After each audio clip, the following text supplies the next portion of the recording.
একো নাই।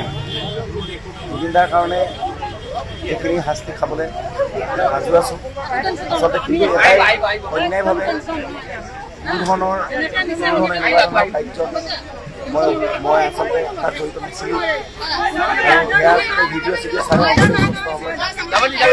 নিচা পুৰা এটা অভিযোগ দি এনেকেই আচলতে তেওঁলোকে আমাক শাস্তি দিয়াটো খুব দুৰ্ভাগ্যজনক, অসমীয়া জাতিৰ বাবে দুৰ্ভাগ্যজনক আৰু ইতিহাস হৈ ৰ'ব। একো নাই, জুবিনদাৰ কাৰণে এইখিনি শাস্তি খাবলৈ সাজু আছোঁ।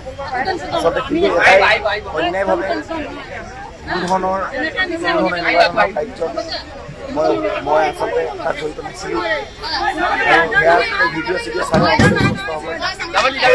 নিচা পুৰা এটা অভিযোগ দি এনেকেই আচলতে তেওঁলোকে আমাক শাস্তি দিয়াটো খুব দুৰ্ভাগ্যজনক, অসমীয়া জাতিৰ বাবে দুৰ্ভাগ্যজনক আৰু ইতিহাস হৈ ৰ'ব।